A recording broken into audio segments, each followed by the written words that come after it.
We Yes, I'm have Wayne Garcia here from Creative Loafing, and in a couple seconds we're going to have Brian Ries join us via telephone.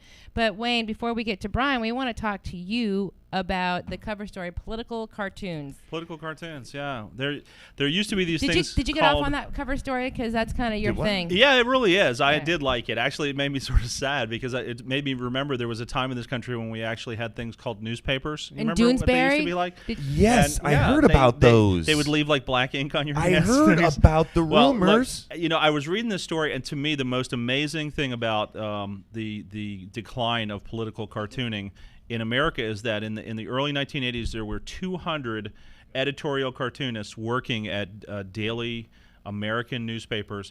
Now there are less than 90. Well, 200 is not a huge job opportunity when you're coming out of college trying to be a cartoonist. Absolutely. It was all, you know, it's always been a niche, but almost every major daily, and if you were in a big enough city, you had your own editorial cartoonist. And now in Tampa Bay, when I started in this market working as a reporter, when I was a kid. When I was a kid. Yeah, when I was young, we had 3 of them working at the 2 daily newspapers. The St. Pete Times had 2. The Tampa Tribune had Wayne Stayskull.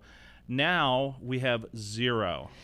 Were you a fan of Doonesbury too? Yeah, I love Doonesbury. I figured you would. Did you like Doonesbury? I'm not a big fan of it. I was a Far Side guy. Yeah, I didn't get it. Yeah, I was a Far Side and astrology guy. And I have to say, as my politics have changed over the years personally, you know, Doonesbury is either, you know, I hate him or I love him. But, you know, the thing about editorial cartoons is they're extremely powerful, and it's something about the image that keeps things with you.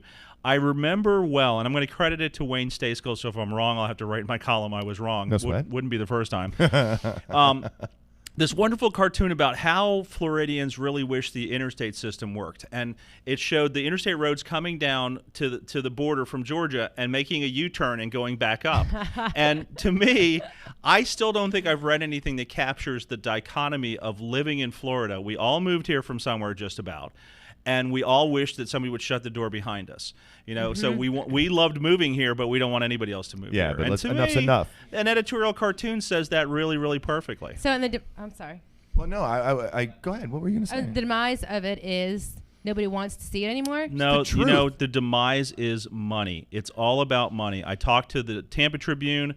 When their editorial cartoonist left last year, they said they were going to replace him. Now they say the position's been frozen because all newspaper profits are off. And one of the easiest places to cut, and you can see on the cover, this is exactly the cartoon that was censored from the Tampa Tribune, and it shows the Daily Press cutting off its own arm, and the inkwell, of course, is the cartoonist. Like, that's going to solve, you know, the problem with the cartoons. It is one of those easy places to leave a position unfilled, and that's what both newspapers have done. But can't they syndicate it, or is it the specialty of having that political cartoonist on your staff that makes you unique or something like that? Well, I mean, I think it does give you some, you know, it does give you some legitimacy. Stats. But beyond that, and Tim Nickens, who's the deputy editorial chief at the St. Pete Times, put it very well.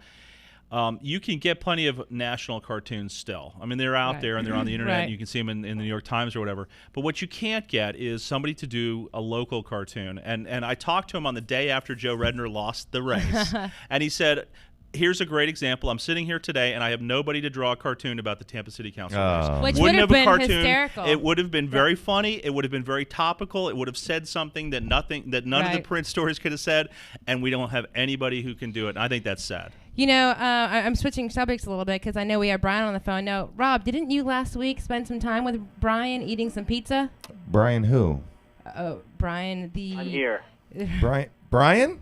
Come on, we shared a pizza together. What's up, neighbor? A couple of pizzas, right? How you doing, man? Are you kidding me? I still have gas.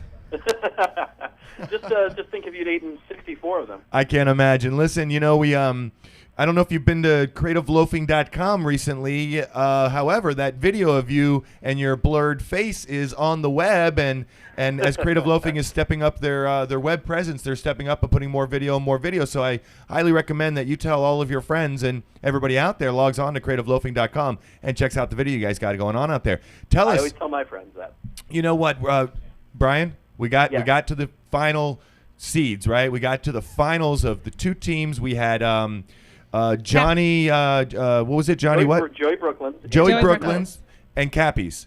And Cappy's in Hillsborough, yeah. And who you helped won? Cappy's. I got Cappy's in for sure. Now, who won? Well, it was, in fact, anyone who's checked the Creative Loafing, it was indeed, wait for it. Ba-da-ba-da-bum. Who was Oh. it? We keep going Oh, on. Hey, I think he no. said Cappies. Cappies won. Yeah, it was totally Cappy's. What All right.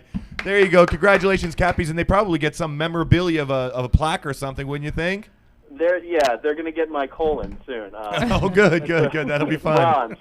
That's a lovely thought. Very nice. But Brian, you Right. went through some hard times. You had to eat from Hard 24 pizza joints and so forth, and finally narrow it down to Cappies, correct? Yeah, we started with 64 in the Tampa area and Wow. narrowed it down to 32, 16, 8, 4, 2, and then Cappy's. Yeah, and Cappy's won. They were the clear winner for sure. So are you going to go home and order pizza tonight?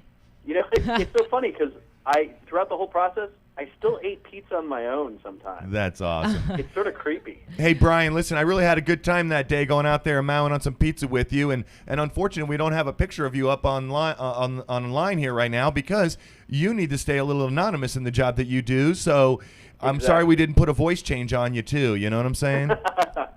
But we can fix it later if you want us to. That's all right. All right, Thanks, Make me Brian. sound like Darth Vader. Yes. Good job. Eating 64 pieces of pizza can't be easy, so good job. Thank you very much. It's a tough job. But Thank you, Brian.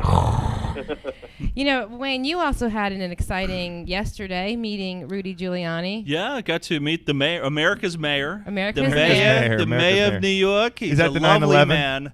I had a wonderful time with him. Me and 500 of his closest friends in St. Petersburg. Rudy Giuliani was in Bunch town. of old people there. I saw on Doing a TV. big, well, you know, there were some students too. Actually, Were the there? early crowd was all young people, and I thought it was very unusual. I'm like, this is far too young. But in the end, you know, the voting public came out. So he had about 500 people. It was a decent turnout. It wasn't overwhelming.